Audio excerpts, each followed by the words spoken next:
Oh, yeah. I was looking at this Classic Boats December 2015. Yes. They have what's known as an International Boat Building Training College. Yes. This is a British Marine leading industry. Yes.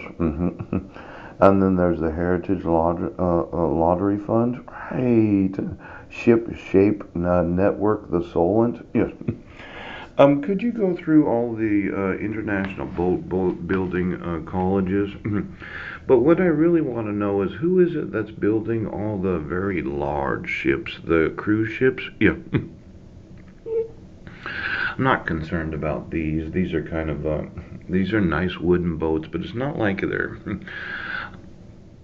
$500 million boats.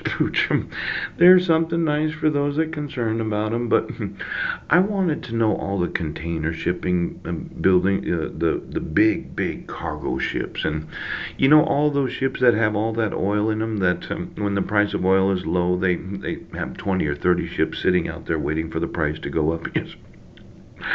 In fact, why don't you get me all the oil that's being transported from any nation to any nation where you actually own the shipping company? Yes, you have oil. You know what I'm talking. Let's say you went over to Saudi Arabia.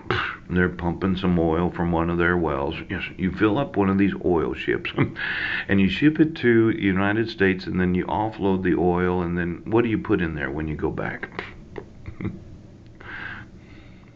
It's empty. Yeah. Well, if you, why don't? Well, here's the big problem. Okay, you got an empty oil tanker. That's what they call it. Is that right?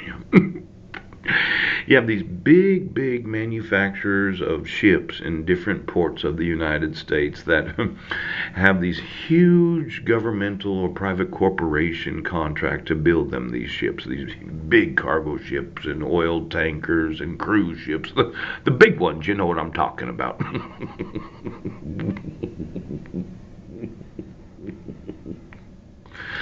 Could you get me their actual employees and how much oil is there in these ships? And is anybody thinking there might be an oil tanker that's, or, well, let's say, oh, exactly where do you offload all that oil or all that cargo, or where do the individuals get on the cruise ships?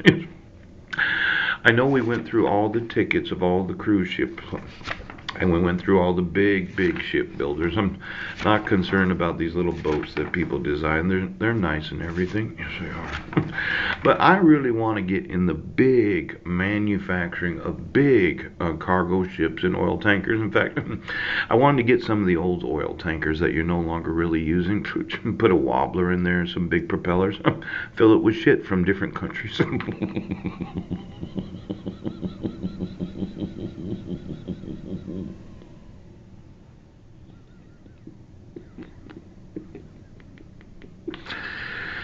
See, the thought was, let's say you had an oil tanker and you had a population that was using a large amount of oil, and you offloaded the oil and you were to slurry in a large amount of human nutrient, actual defecation of the population. I know you're saying it would have. Well, let's say you offloaded all that human nutrients, right? And then you filled it up with oil. It would make the oil bad that you put in there, considering all the leftover shit.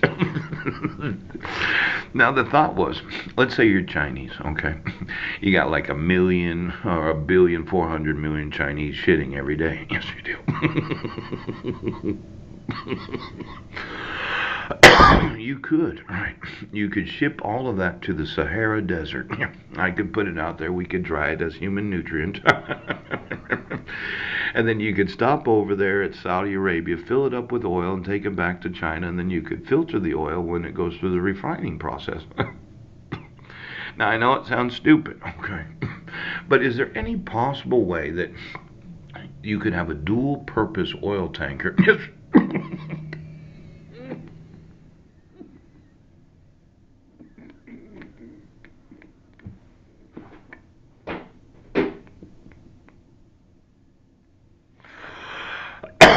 Now, this oil, yes, Because if you really look where China's at, it's not far from the Sahara Desert. It's right around the corner from it. Yes, it is. Wherever they're getting their oil at, right? If you had dual purpose oil tankers, yes, you could fill them with oil, unload the oil, fill them with shit, take them to a desert, and it could make a large amount of fertilizer that could increase the actual productivity of a nation. Now, somebody's going through labor pains. What just happened to you? Now give me every oil tanker, yes, and then tell me what they're putting in them once they've offloaded the oil, yes. Give me all the shipbuilding companies that they haul cargo back and forth, yes. Because when I think of human nutrients and hauling it to the Sahara Desert, yes, yes, yes, it's really not that expensive when you think about the actual fertilizer value of it. Now, let's say it was dried human waste. It was a dust. Yes. You could put it in a container. Yes, you could. You could offload it. Yep, you could.